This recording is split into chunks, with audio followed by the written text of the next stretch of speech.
In each problem where we're going to use Laplace transform to solve a differential equation, the very last step is to use an inverse Laplace transform.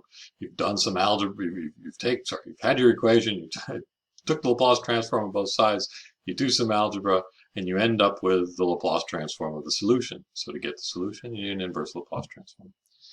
Now, there is a direct method for doing inverse Laplace transform that involves doing integrals as taking the Laplace transform. It is well beyond the scope of this course, particularly since we're in the last week of the course and just introducing you to this topic. So the way that we're going to do inverse Laplace transforms for this purpose is just to say we've taken a bunch of Laplace transforms and we've noticed what the result is. So now we're going to try to get what we have to look like those results so we can go back. Essentially, we're going to look it up in a table, right?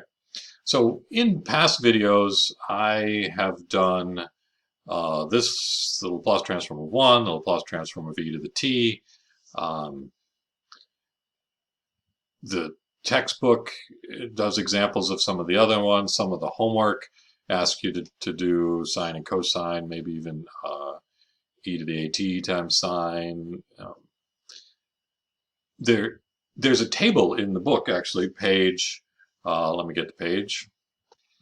So this is page 252 of our textbook, and they just run through a list of different functions in the first column, the Laplace transform in the second column, and then in the third column is where you can find them, either as an example in the text or a problem number in the homework.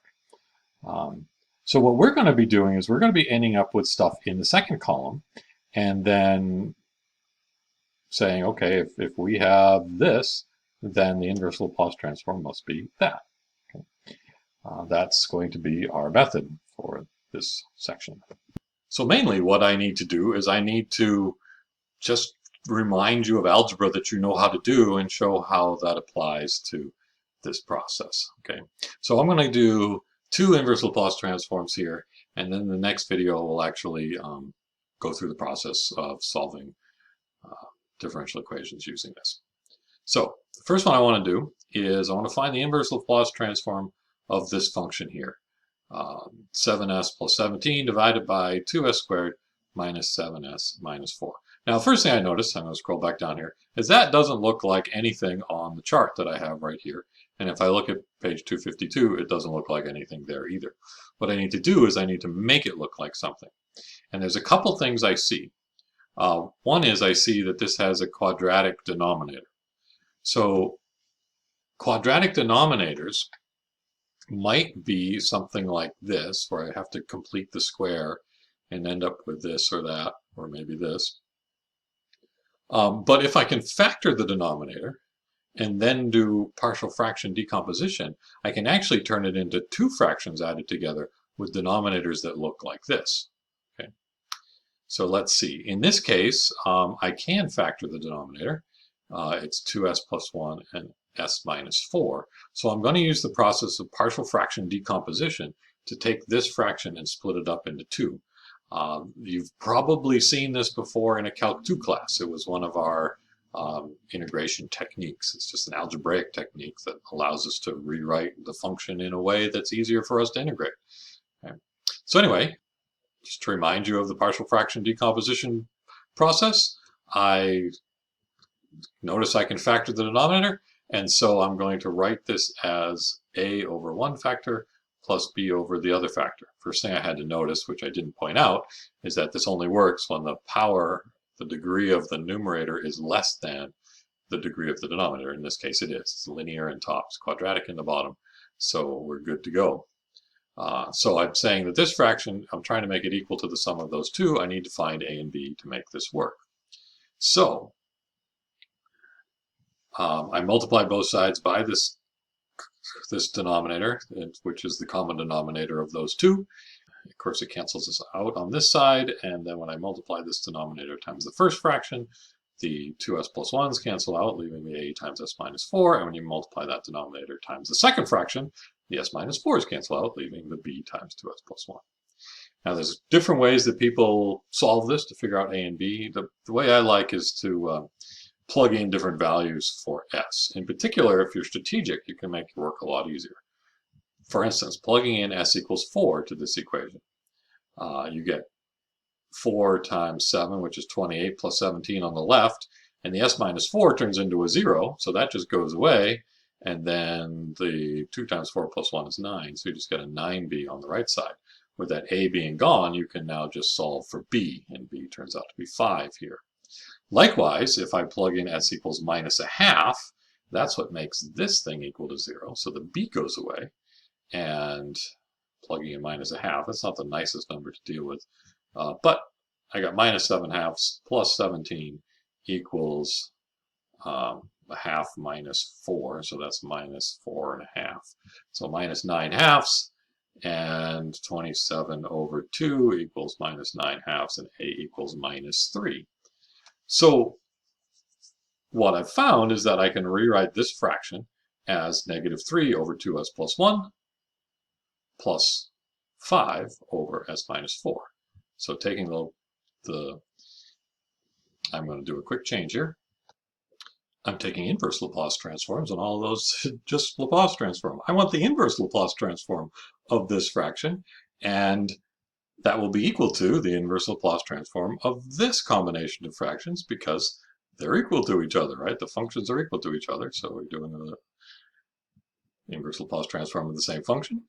Now, I know that the Laplace transform is linear, so it distributes over addition.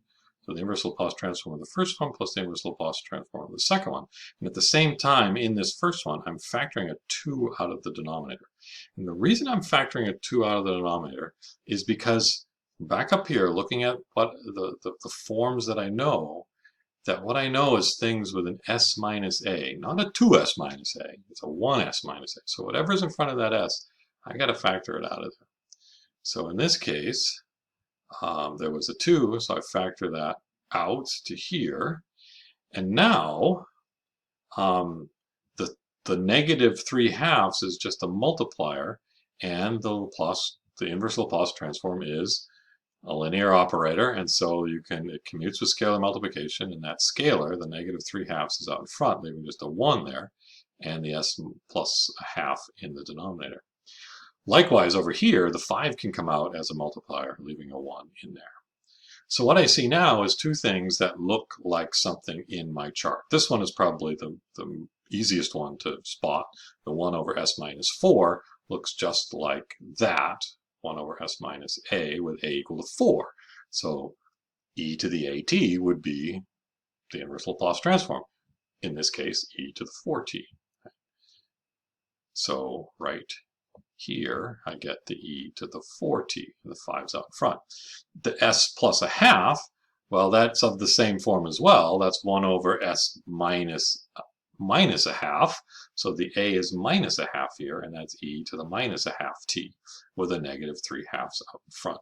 So the inverse Laplace transform of this rational function is minus 3 halves e to the minus t over 2 plus 5 e to the 4t. All right, let's try another one. This is one of the even problems out of the homework set. I want to do the inverse Laplace transform of this function. Okay. Now this function I've already got a factor, but one of the things that I notice is that one of the factors in the denominator is an unfactorable quadratic. Right? I could factor it if I was allowing myself to use complex numbers, and it would actually work, but you'd have to do Euler's formula and whatnot. But let's just work with it as this unfactorable quadratic. So again, I want to do partial fraction decomposition. I'm going to take this thing and write it as a sum of two fractions. I notice again that this was cubic in the denominator, quadratic in the numerator, so the power of the numerator is smaller. Good to go. So one of the factors was s in the denominator, and the other was s squared plus 4. Why does that not say s squared? Let's fix it. Now it does. So I'm going to multiply both top and bottom by that denominator. And so I just get the 8s squared minus 4s plus 12 on the left. the s cancels out, leaving an a times s squared plus 4. And then on this one, the s squared plus 4's cancel out, leaving the bs plus c times s. Again, there's multiple ways that people do this to figure out what a, b, and c are. I'm going to plug in values for s. The best one here is just to plug the s in, because the b and the c will go away. Sorry, plug in s equals 0. B and the c will go away. That will make this a 4a on the right-hand side. Of course, plugging a 0 in here would just leave me a 12 on the left-hand side. Solving for a is equal to 3. Now, typically, at this point, I would plug a 0 in, but I've already plugged a 0 in because of that.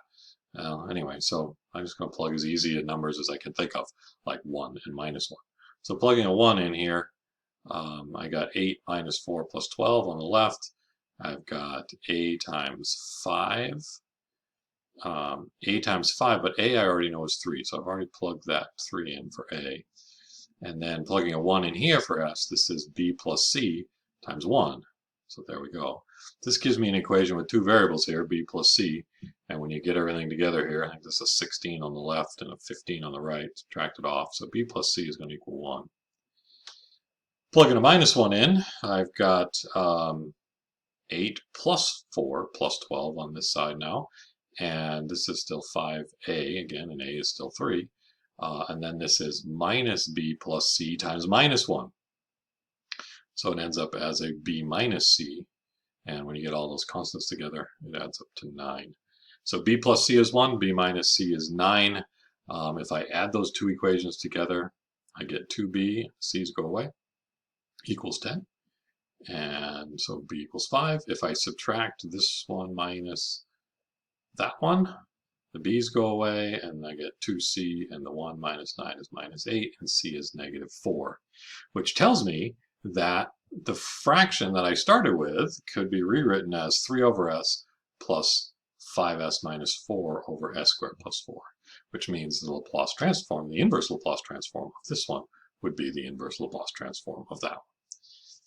This is nice because I can split it up into 2 because the inverse Laplace transform distributes over addition. It's a linear operator. Right? So inverse Laplace transform of the first one plus the inverse Laplace transform of the second one. The first one I can definitely see is on my list. Get the 3 out of there, and the 1 over s, going back to the top here, the 1 over s is the Laplace transform of 1. So the inverse Laplace transform of 1 over s would just be 1. And coming back down here, where are we? So yeah, I get to the 3 times 1 there when I do that. Okay. Now what's happening over here? With this denominator of s squared plus 4, I'm going back to look at my chart, and I see s squared plus a squareds, or s squared plus b squareds, whatever they are here, s squared plus b squareds, are in sine and cosine. With sine, there's just a number on the top, and with cosines, there's an s on the top, but the number here is going to be the square root of whatever's there. So with a 4 down here, I want to have a 2 right there. What I'm looking at now is I got this thing right here. So I'm going to split it into 2 fractions where essentially the distributive property, this divided into the 5s and this divided into the negative 4. So I can rewrite it like this and then split that into 2 pieces. Okay. And the 5, I can split it into 2 pieces, of course, because the inverse Laplace transform is a linear operator, distributes over addition. And so I've got, and the 5 can come out, so there's 5 times the inverse Laplace transform of that with the s on the top. Now on this one, I don't want to factor the 4 out because I already decided that with a 4 here, that's 2 squared, I need a 2 on the top. So from that 4, I'll factor a 2, leaving a 2 behind. Right? So there's a minus 2 times the inverse Laplace transform of this one. Now this looks just like the form for cosine with b equal to 2. So there's the 5 cosine 2t. And this one looks like the sine with b equal to 2. And there's minus 2 times the sine of 2t. Right? I got to go back up and just point out where the b was on both sides of the equation, right? This was sine of bt and cosine of bt, and it's the same b over here. Okay, so because that was a 4, square root of 4 is 2, I'm getting cosine and sine of 2t. So anyway, this is the process that we have to do at the end of each one of these problems when we solve a differential equation using Laplace transform. And we will do exactly that in the next video.